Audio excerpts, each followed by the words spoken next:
Hey, good evening, everyone, and welcome back to Mindset Explosion Season 3, Episode 35. And tonight we're going to talk about the reset button and create a blueprint for a better life. I've been joined by, I just said to you off camera, or off air, I'm going to be in awe tonight. What an amazing life you've led. I've been joined by Rosalind Palmer. Thank you. Oops. What's happened? Something's just gone off. Oh, I don't know. I don't know. Anyway, something happened on my screen. Don't worry about it, everyone. So, Rosalind, first of all, thank you for coming on. You're an award winner, book writer, columnist. You've done PR for Tony Robbins. Oh my gosh, my head will explode. And the list will just go on. So, but tonight, I'm so pleased you come on because, and I actually, seeing the tagline of your book, something I've spoke about in the past is, pressing that reset button. And I figure a little bit like what I spoke about last week, really. We're coming out of lockdown. I imagine there's a lot of people feeling a little bit overwhelmed with life in general, and maybe have had a brainwave that there's something in there or they're not sure what to do and where to go next. But I don't know what your thoughts are on that before we kind of dive into it. I certainly am hearing it from, friends. I've caught up with a few friends recently. We've managed to go for walks and coffee and then even a meal. And generally that is the feeling. Certainly amongst people I know, I don't want to go back to business as usual or life as it used to be completely. And for some of them, they're being forced to reset or reevaluate, through, difficult things such as redundancy or changes in circumstances. But for many, they just seem to have got to the point of going, do I want to just entirely go back to how it was before? Because although clearly we've come through and are coming through the most difficult and challenging and craziest of times, I'm always half glass full, and I'm always, what was the good? And there was some good, I felt, at the beginning of lockdown, certainly. People just kind of took it down a level. Life slowed down a bit. People really appreciated their families and being at home. Now, I know, again, this is a massive generalization, and if you're probably a single mum in a flat somewhere with two kids, it was really no fun at all. But there were a lot of really good things, I think, that came out, making us kind of appreciate our neighbours, literally, and also appreciate the things that we'd lost, just the joys of meeting up and hugging members of your family. So I definitely am feeling that the pulse of certainly the people I know and mix with and look up to and collaborate with, we definitely don't want it to be completely reset as in go back, but we want to go, how do we reset our lives going forward now into what I think are still going to be very difficult times, but how do we reset that with the good that we've had and take that forward so that we're even more future proof, if you like. Yeah, I totally agree. And even, listening to what you're saying there, and I've probably said it, but you're right. I mean, I appreciated that time with my kids. They were able to come over a little bit more and spend that extra time. And sometimes I'd obviously pull my hair out, but that happened a long time ago.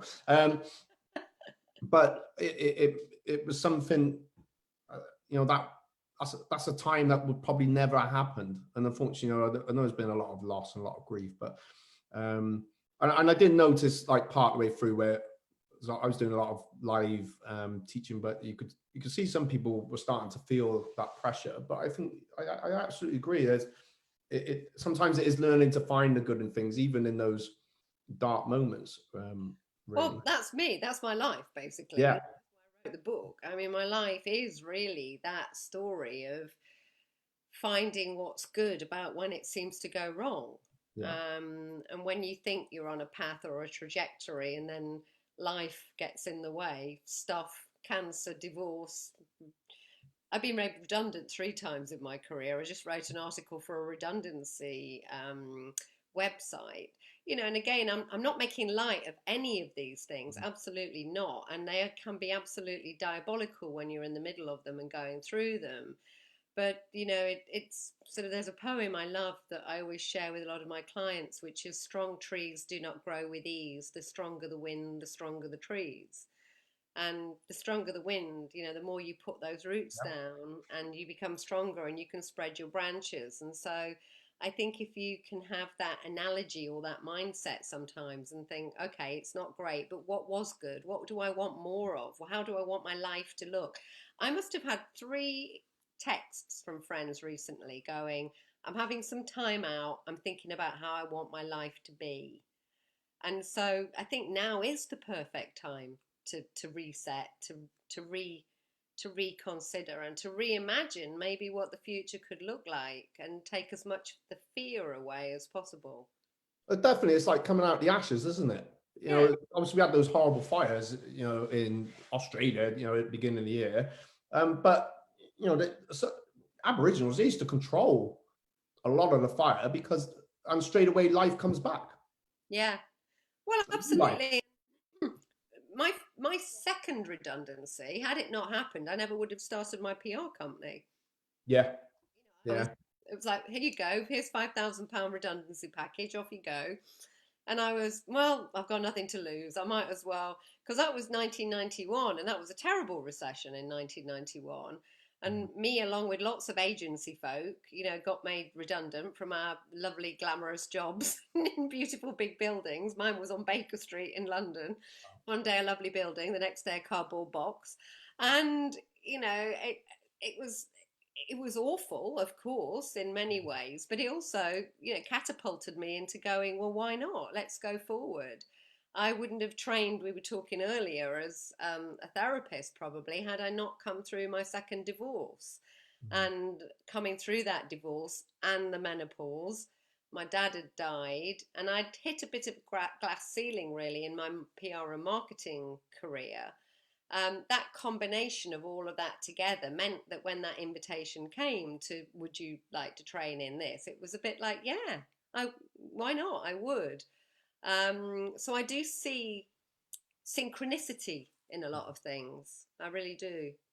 Yeah, and again, because you talked a little bit about that off camera, and it's just something I wanted to say, because obviously prior to come out, I didn't know all that, and I just I've read a bit. I just quickly go for that your website. I've been so busy this week. Sorry, Rosalind, but you're doing so well with the what you've set up, but I kind of feel you're not just someone that coaches or as a therapist. I think what was important, and probably what I caught my eye the first time, is that, and you've said it, is authenticity. So you've had to reset quite a lot, and more so than what I probably realized before you come on my podcast, or on tonight. So you've learned that you've got the tricks how to reset, but also you've had to reset. Totally. And you know what? Sometimes I didn't do it very elegantly. I don't think we ever do.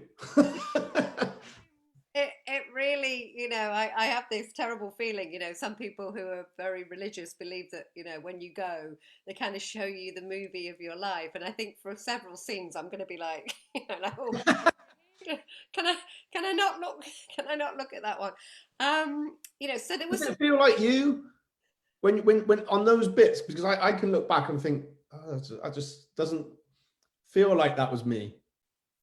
No. So here's what happened with me. I came through lots of things, and some good, some bad. And even when I was at the height of my business with PR and doing stupid weeks, 80-hour weeks, getting up at 5, going to the gym, having full days, very alcohol fueled because it was media and in the 90s, and just really frazzled a lot of the time, really, and kind of hanging on by my fingernails.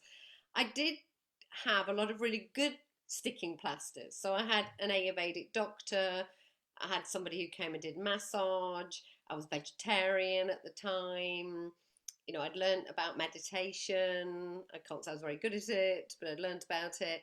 I went for hypnotherapy, I went for acupuncture, so there were a lot of what I like to call good band-aids, good emotional and physical band-aids going on, holding me together. But then there were some really bad ones, like bulimia and too much alcohol, and towards the end, sleeping tablets, some years later, antidepressants, some quite dark thoughts and some quite dark moments.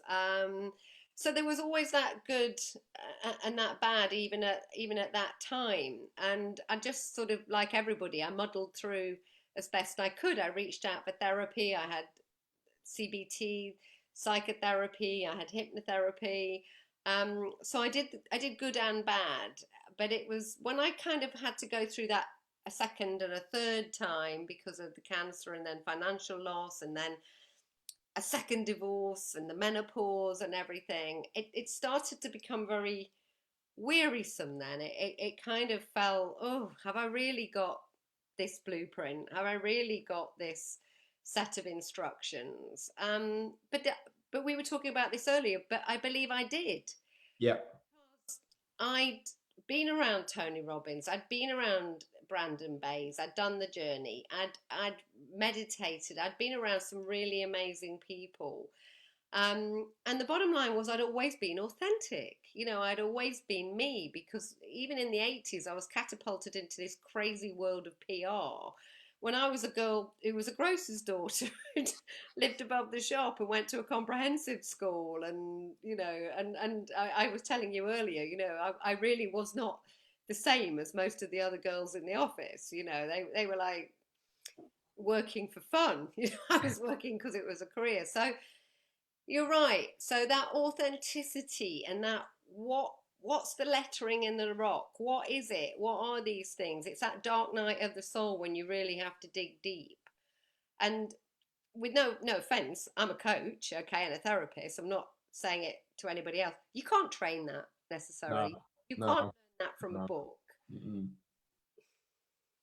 you know.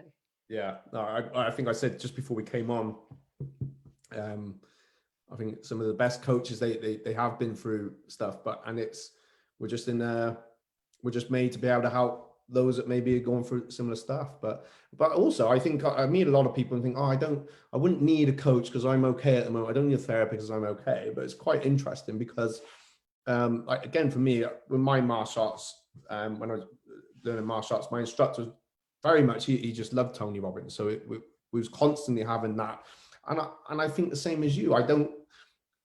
When I was in those dark moments, you don't know what's going on, but there's something in the back of your head, or there's something within it, just kind of, it's just there. A bit of instinct, maybe it's been built in, do you think? Yeah, and so the analogy about reset Mm. is, the more you have, the more you can reset it to.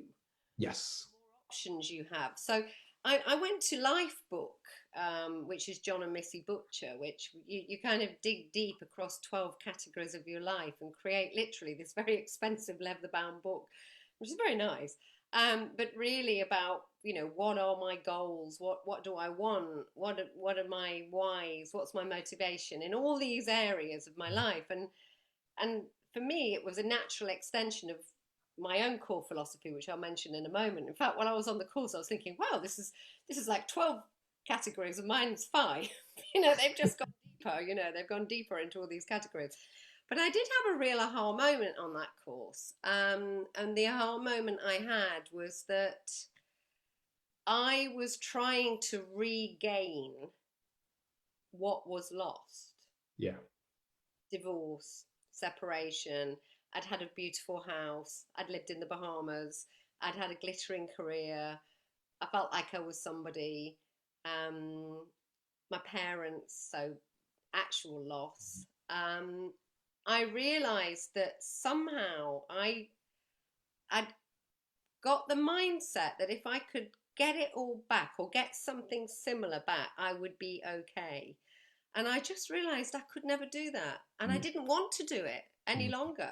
I wanted to not reclaim what was lost, but I wanted to reimagine a completely new future, something completely different, that all of that experience, good and bad, pain, sorrow and joy, light and dark, all of that had brought me to. And boy, was that a revelation. It was amazing. And in fact, it was in that moment I thought, I'm going to call my book Reset. So it is more than just when you reset the computer, because what Yeah. you do is you press reset and you go back to where it was. So really, it's kind of reset and some, if you like. It's almost like reimagine yourself, but so it's almost like, I don't know, I suppose you're painting a new picture, but you're using some of the same colors you used before, right? That's beautiful. In fact, I was on a painting course only yesterday. It was my birthday. I painted a really rubbish painting, but I don't care because I don't judge myself. And I was really happy and I had a lovely day. That's the most important part. We spent the first hour learning how to mix the colours. That was really interesting. It was like, oh, this is how you make this colour because you mix these two together. So you're right. So I've always lived on a broad, very broad canvas. My life is a very broad canvas. And that can be hard because that means that sometimes you go to a very bad place or to the places of pain or challenge. And I do now, without trying to sound too woo woo, I do think it's all been for a reason. I really do. I think I came and chose this not terribly easy path, but it's brought me to where I am now. And what is great is because I have the therapeutic training and understanding, because I have the coaching training and understanding, and a big background in all of that, going right back to the 90s when I trained in NLP and even hypnotherapy at the time. And then overlaid with I've walked there, I've been broken, I've been fixed, I've walked in your shoes. And then overlaid with the ability to communicate it, because I've had that background as well. It does feel like it was meant to be sometimes, without sounding too, I don't want to sound grandiose, but I know exactly what you mean. Yeah. I reason for it all, yeah, I feel that I know exactly what you mean. And it is. It just, whether it was something else spiritually, not spiritually, it's all same with all of us, right? We've just been pushed in a path. But it's not fate because we're in control, right? But and it's easy. I mm, mean, I've written quite openly about the fact that the weekend before my book was published 2 years ago, I was in pieces.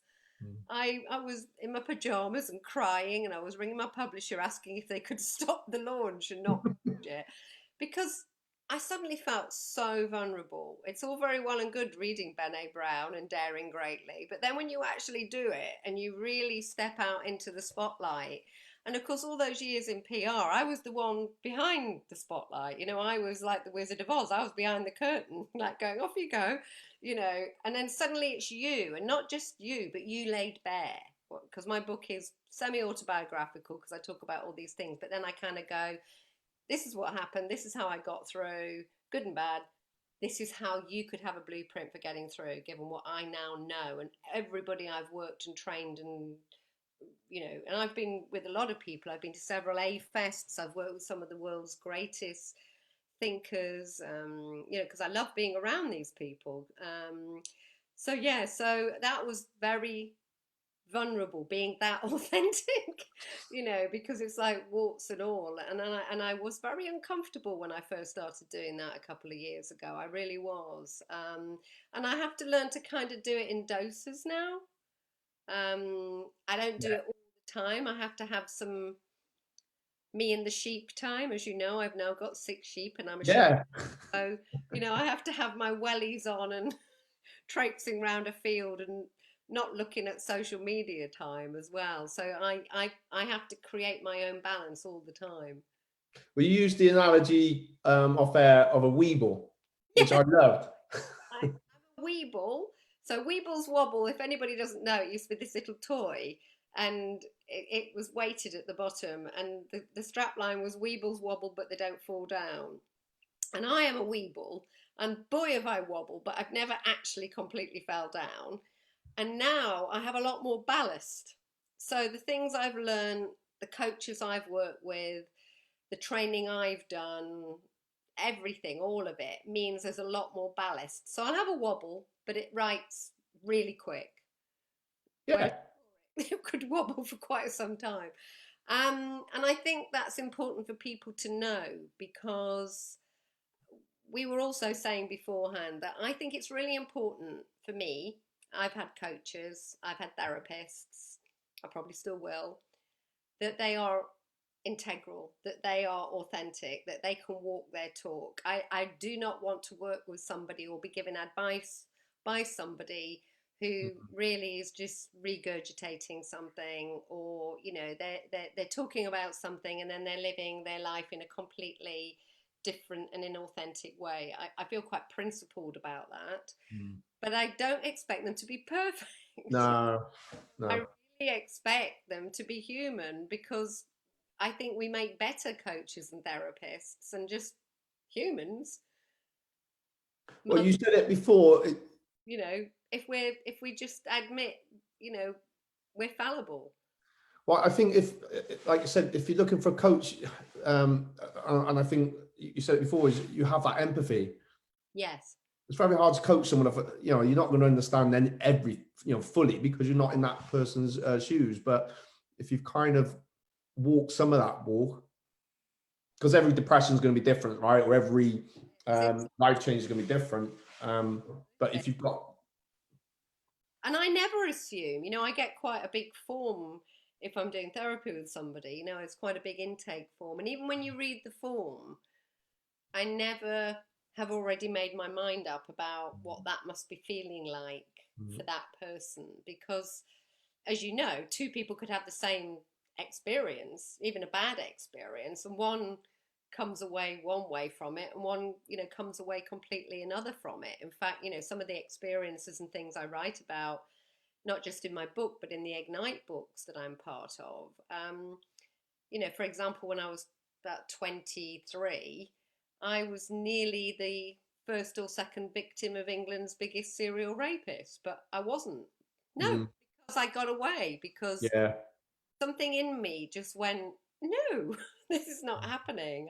This is not happening. But I'm very lucky that I'm living to tell the tale, because, who knows, it could have gone another way. But the important thing is, after that experience, and it was pretty full on, I did not feel like a victim. I actually felt I felt like a kickboxer, actually, because actually I fought like a wildcat. That was what I did. I was like, nah, this is not happening. And I literally came out fighting. And I suppose people often wonder, what would I do in a really awful situation? Because this guy was actually trying to abduct me. And I'm not saying I then wandered around the streets of London at 2 o'clock in the morning, whistling. I was never stupid, but actually that experience made me feel stronger. yeah, But of course, I know that for somebody else, that experience could almost destroy their life. And again, I get people who ring me and they'll say things like, I had one this week, for example, and she said, I don't know why I'm so unhappy, and I don't know why this is affecting me so badly, because it's not like I've been raped, or it's not like, something really terrible's happened. And I'm like, it's not a competition. There is no comparison for you.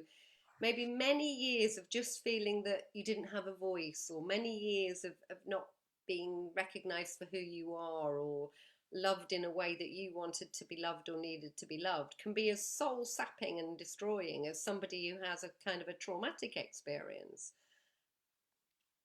definitely. Yeah. We're all different, and the point is, it's all tools. And like you say, I think the important thing with a coach or a therapist is to find somebody that you resonate with and that you feel empathetic towards. For me, I've got a few hat tricks going on. I work with very high level corporates a lot of the time, burnt out Barbara and burnt out Bob, as I like to call them.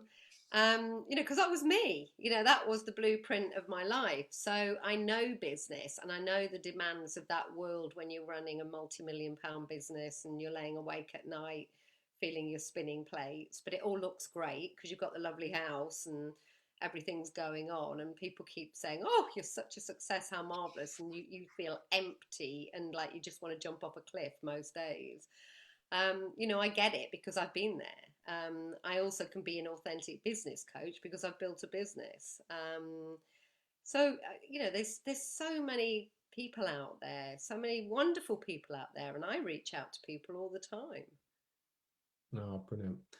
So, Rosalind, what would you say? What would be like some good tips now? Someone that maybe listening or watching, and they kind of got that feeling that, and they just don't know where to go next. So everything we've talked about, it could have hit rock bottom, or it's just, you know what, the life path I'm on at the moment, it's not for me. What's their first step? So I've got a free goal setting book, so I can give you a link to that, which is a diffused down version of a goal setting course I've got on Skillshare, with a high performance business coach, Stuart Ross. We've done it together. So I think it's really important. I mean, yeah, clearly there's all the stuff like SWOT analysis and kind of getting all your goals right and your timelines right. But I think the most important thing is always your why. You know, like, why do I want to do this? You know, why is this going to get me out of bed in the morning? And I know there's hacks. I was listening to your really interesting coach from last week, and like Mel Robbins as well. You know, the five. You know, to get you over that inertia and to get you over that procrastination. But I do think ultimately you've got to want it in your heart. You've got to want this in your heart. And so you really need to find your why, about why you want to do something. And then that's Tony Robbins straight there, isn't it? I'm sure. I feel like it's all diffused into my DNA. Been on so Yeah. courses. Sometimes I don't know, you know, was that him? Yes, I'm sure it probably was. And I, with the therapy, if there is something that really is making you procrastinate or self-sabotage or just feel empty and not get there, then emotion will always beat logic. So you can try and coach yourself until the cows come home, but if it's really at an emotional level, that emptiness is there, or that hatred of what you're doing is there, or that fear of failure or fear of success, whatever it is, you probably do need a deep dive therapeutically to really get that. But my core philosophy, when I was talking about that life book with 12 and mine's 5, is you've got 5 fingers, or technically you've got 4 fingers and a thumb, but let's call it 5. So you've got 5 fingers and you've got 5 Fs. Now, I came up with this years ago because I have got great big manuals from Lifebook, from Mastery University. I've got bookshelves groaning with all the best coaching and self-help books in the world, plus other ones, and I've read most of them. But in times of trouble, or that day when you're doing something, it's very hard to always remember and use all that stuff. I think that is a Tony, isn't it? It's not knowing what to do, it's doing what you know. So it's about, how do I get this front of mind? How do I get this into my literal operating system DNA so that every day I can do it? So this is a really easy way of doing it. So you've got 5 Fs. A balanced, successful life needs 5 Fs: faith, family, friends, finance, and fitness. And if you look at people, let's take somebody like John Paul Getty, no faith, no family, they hated him, they were all suing him, he didn't have any friends. Fitness, no, he was not a healthy man in mind or body. Oh yeah, he had loads of money, loads of finance, but that is not a balanced life. Mother Teresa, faith, I think they're going to make her a saint. Friends, like all her sisterhood and everything. Family, again, same thing, it was like a kind of a world family of all the people that she helped. um, Fitness, she lived past 100 and she was very articulate right to the end. And finance, you could argue she took a vow of poverty and didn't really have it for herself, but it flowed through her because, as you know, money is an energy. Mhm. Money is an energy and it flows, and she paid it forward and paid it forward. That was a wealthy woman. Mm. So every day I check in with myself and I go, am I addressing those 5 Fs? And some days You can't, okay? Some days you've got to go to work, you've got to do the accounts, or you've got to do something that you really don't want to do, and it's all about work, and you can't even get home in time for supper, and you can't get to the gym. Fine, if that's a day, or maybe even a couple of days, this too shall pass. I'm going to make that a little thing. But then by the end of the week, it's like, what did I not address? Faith. Did I spend time meditating or praying, whatever's right for you, or just walking in nature, whatever makes you have that level of spirituality, that something elseness. Family. Have I spent time with my family? Have I picked the phone up to them? Have I seen them? Have I Zoomed them? Have I had them round? Have I set another date to see them? Friends. And again, look, not everybody likes their family, but like I say, the family can be your tribe. Mm-hmm. Friends. You need friends. We are connected human beings. And that's why lockdown has been so hard for so many people. You know, it's literally napalmed us at our most primeval level that we need connection. It's horrible not being connected, but be connected however you can. Finance, it's really important. I meet people all the time who say, I'm a really good therapist, but I can't earn any money. It's wrong. It's like, no, it's not wrong. It's reciprocity. You give, you take, Mm-hmm. you give, you receive. People love what you do. You fix them, you make them better, or you make them help themselves to fix themselves, is a better way of putting it. You work collaboratively with them to help them. Why should you not be remunerated? And then you're able to spend that money in the local florist or the local shop, or do whatever you do with it. Money can be a force for good. I was head of marketing for a charity. Without the money, people would die. And then fitness. And you need to be fit in your body and your mind. And you'll know a lot about sports psychology. Yeah.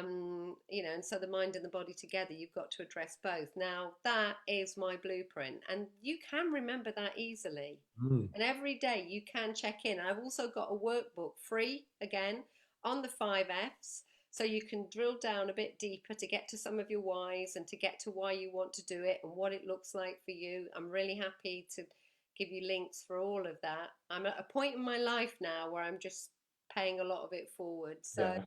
that is a good blueprint. Is that on your website, Rosalind? It is. I think some of the free resources I have to give you a special link for, but I will give you Oh, that special link. oh, thank you. Yeah, if you, even if it's in the comments, that'd be great. No, I like that. I like the 5Fs. Yeah, and it's, you can remember it, can't you? That the trouble Yeah. with some of these things is you're thinking, oh, I know there was a really brilliant thing I learned on that 12-day course in ballet. But what was it? You know, whereas every day you can kind of look at your fingers and go, what are those 5Fs? And it is a really quick blueprint. So, yeah, what other things would I say? Well, we were talking about love. We were talking about that I'm in a really great relationship, and yet I had to do dating in my 50s after 2 divorces. And of course, that starts with you. I did a workshop with Esther Perel, and she said that everybody craves intimacy, and that intimacy stands for into me see. I love that. All right. So you want intimacy, you want Mm. into me see. Please see me. Please see Mm. me. Please see who I really, truly, genuinely am. And I want to do the same with you. Wow, that's like the whole twin flame, soul connection, the whole caboodle. I can see fireworks going off all over the place. But you have to have that intimacy with yourself to start with. You have to learn to love yourself. You have to stop talking to yourself in your head and your mind chatter in disgusting ways that you wouldn't speak to anybody else with. You have to give yourself a break. You have to nurture yourself. You have to give yourself more of what you love and less of what you don't love. And I know that's not always easy. I've been a single mom. I've been a broke single mom, and you have to bring the bacon home. You know, you have to do what's there for it. But this too shall pass. I knew it was only for a while before, I would make or be able to make better choices. Yeah, definitely. I like that one. I like that. Um, and I think again, sometimes, we go for these relationships and they work out, don't work out. But I think a lot of the same with anything in life, it's really it's just telling us that actually that's not really for you. Don't worry about it. Look, it's not easy. I you know, I didn't get married either time thinking, oh, I really hope this ends in divorce. It's Good very start. painful and very expensive, and you know, the important thing is to learn from it. The important thing is to go, you know, why did that happen? Sometimes it is just circumstances Yeah. and things outgrow their time. You know, I think that was very true of my first marriage. But, you know, other times it's like maybe you were looking for somebody to rescue you or whatever. But Mhm. the important thing is to not feel like a failure, but to kind of go, well, that wasn't the outcome I wanted. And, you know, what can I learn from that? What was good? What can I grow from that? What can I do different? And not flip flop, as they say. I heard somebody once describe Kate Moss, you know, the model. Yeah. Said that she flip flops in her relationship because she goes for a bad boy, you know, like the drug taking, whatever. And then she flip flops and goes for somebody really terribly conventional and like slightly boring. And then she gets bored with them and she goes for a bad boy. And then she goes for like the good person. So I think the important thing is to, you know, kind of work out what you want. But the most important thing is to work out who you are. And once Yeah. you're truly intimate and happy with yourself, and I can speak from the heart on this one, then that's the best place for somebody to enter into a relationship with you and you to have the best relationship ever. It's like being a parent, you know, being a conscious parent. I mean, there's a great book called The Conscious Parent. Basically, it's a whole book that basically says sort your crap out first. You know, that's the that's the that's the essence of it. You know, to be a great parent, to be a conscious parent, to turn up for your kids, get all But your stuff out the way.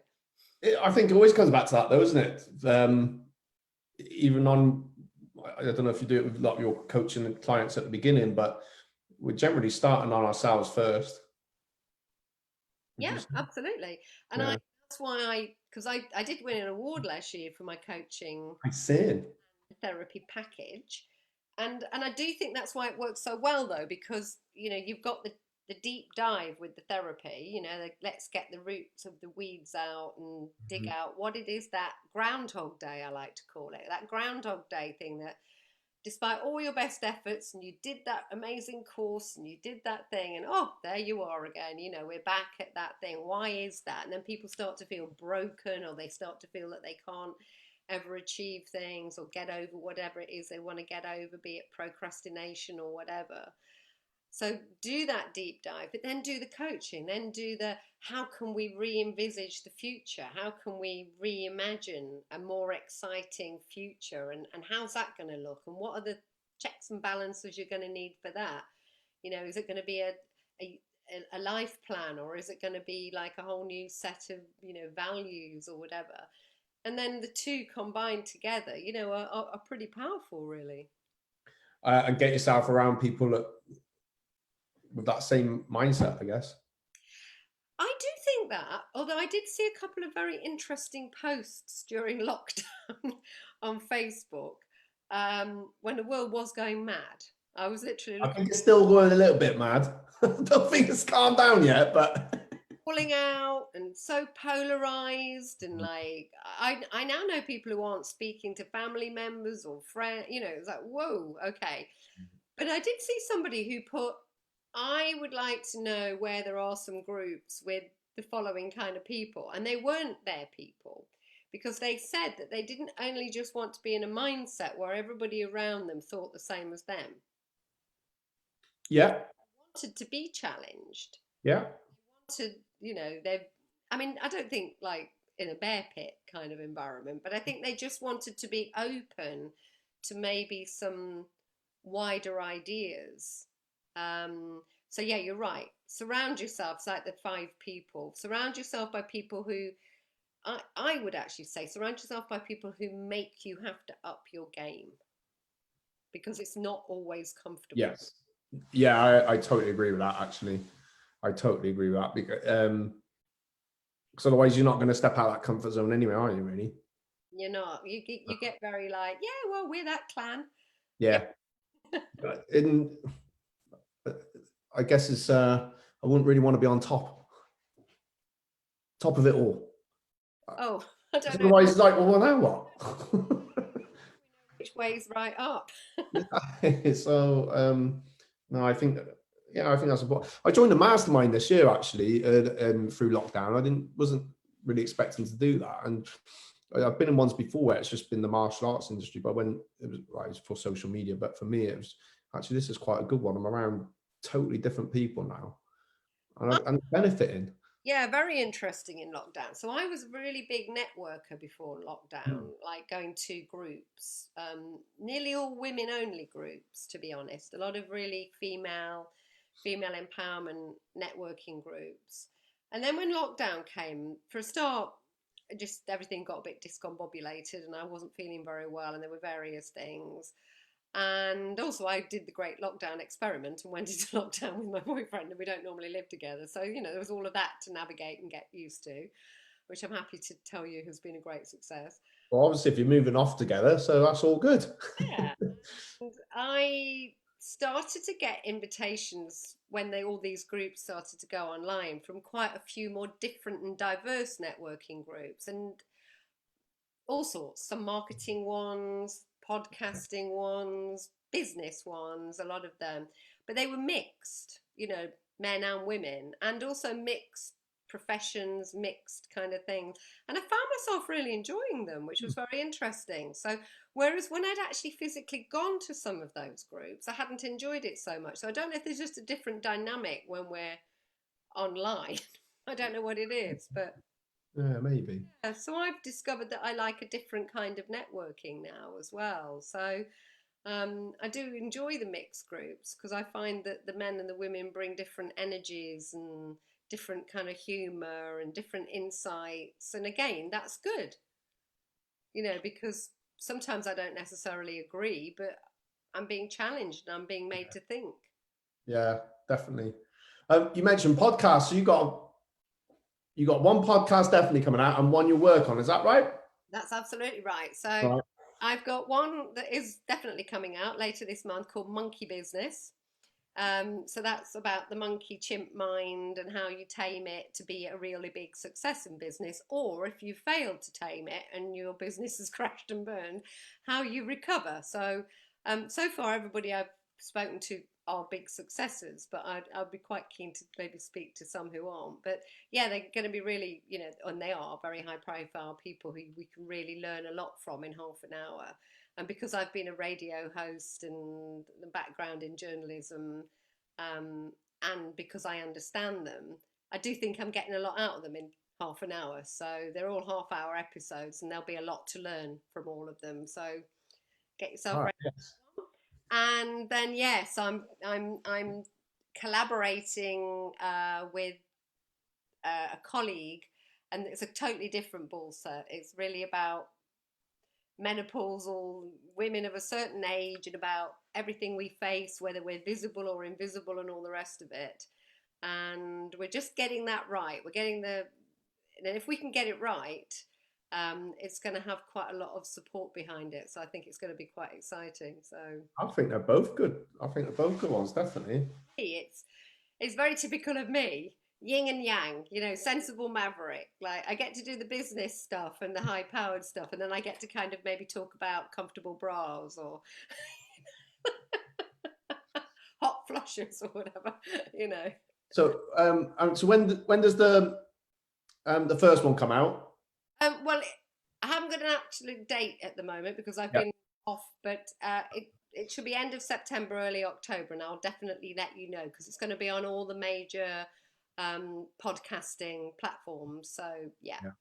And what's the aim for the collaboration with the menopause?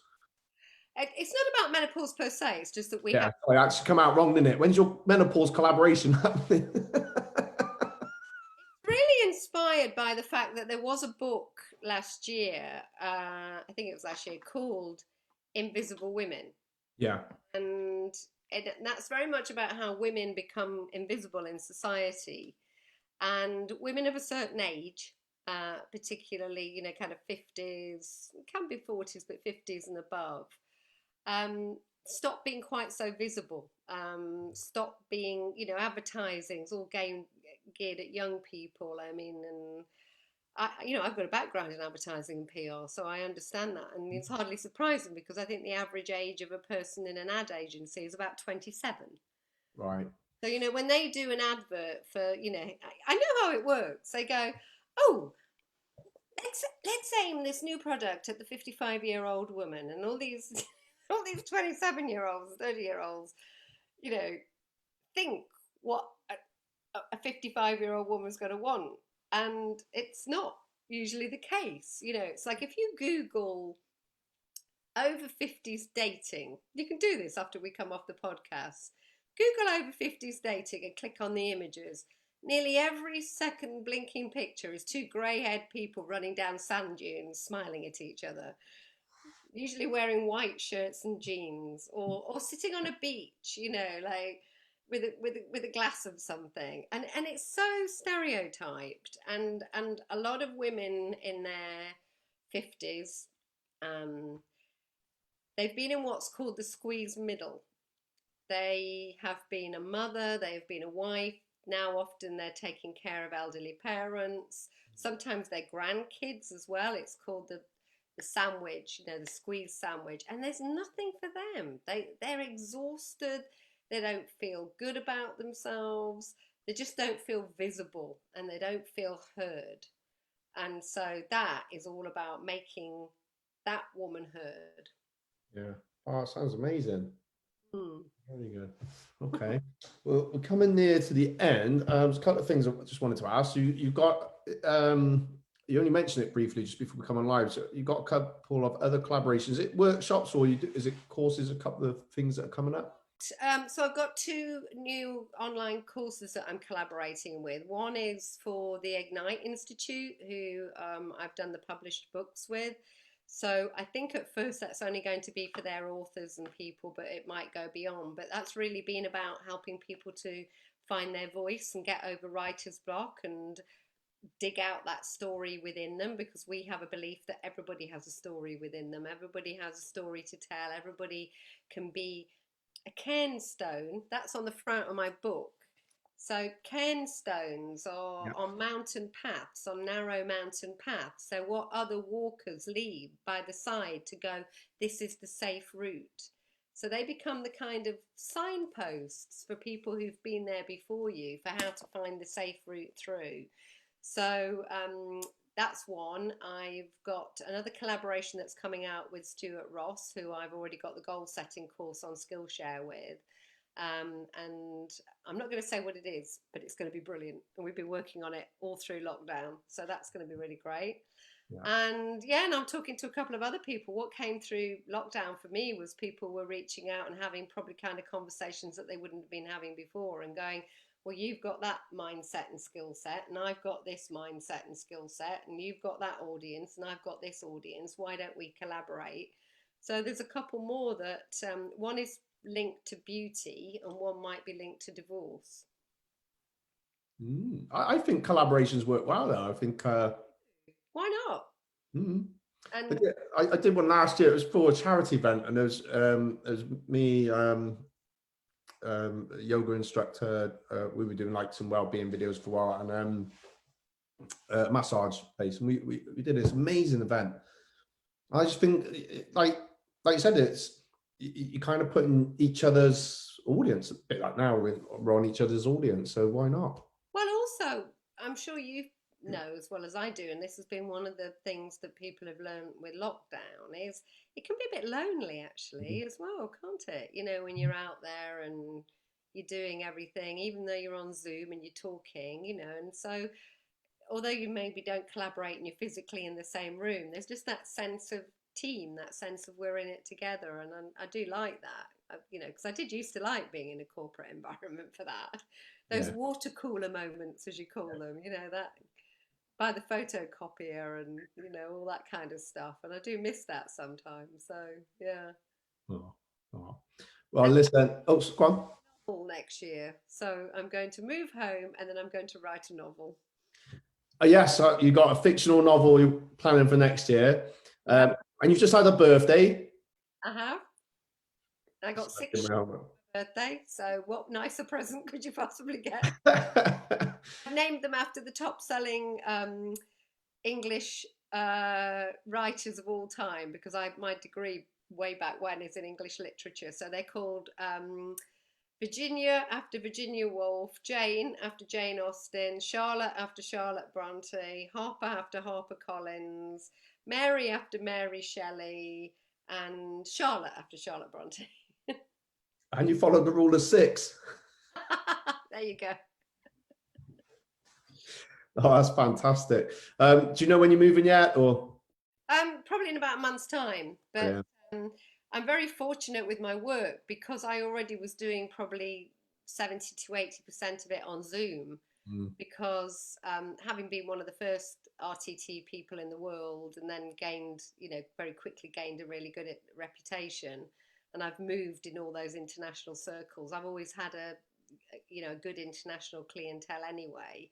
And so I was already set up on Zoom and doing most of my work on Zoom. So yeah, in between, I get a nice work-life balance between being a therapist and a coach, and then the other stuff, the columns and the podcasts, and I'm not writing a book at the moment.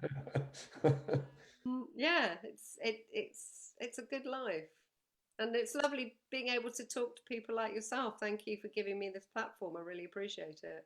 No, thank you. And it's been a pleasure to have you on. And I really appreciate you being, really open about, a couple of things that happen. And you seem so happy, Roslyn.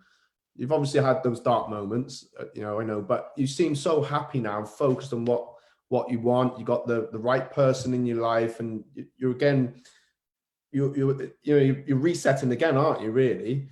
I think the big thing is I'm not fearful, because look, there's days I wake up and I really didn't feel very well for a bit of lockdown. I don't know what it was. Who knows? And you wake up and it's a bit, really? Today? We're going to go into those darker months soon, aren't we? And everything. And so I haven't taken a happiness pill. I wish I had, so that every day I wake up and feel amazing. But the great thing is I don't have the fear that it won't pass. I don't have the fear that I don't have the tools and the wherewithal and the ballast to self-write. And I was working with a client today, funnily enough. I don't normally work on a Sunday, but the world's all gone topsy-turvy, and Yeah. so I was fine about it. And they said that they'd been feeling quite sad for no apparent reason. And I said, look, sometimes you just are melancholy. My mum used to describe me as a melancholy child, I think, because I'm a deep thinker and I'm sensitive and, all of that. So I don't have the fear anymore. If I have a day when I'm not feeling so tickety-boo, I'm like, what are the lovely things? I'll go field the sheep. I'll go for a walk. I'll put my wellies on. I'll go make jam, or I'll read a book, or I'll write, or I'll do something, and I know that within half a day, probably tops for me, I'll feel great again. So it's that fear away that, oh, I'm going to be stuck in this terrible place, because I have been through some very long periods, when I had the cancer, and my mum had the cancer, and I'd lost the money and was going through a divorce, and I was a single mum, and for several months it was a bit grim, but now I just know this too shall pass, and so I think it's that fear has been taken away.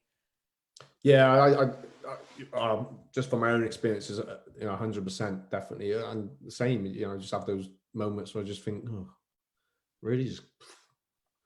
But it does, it passes, and I think because I have been through it, I'm more aware of what's happening, and actually now I just think, well, I'm just going to chill for a bit.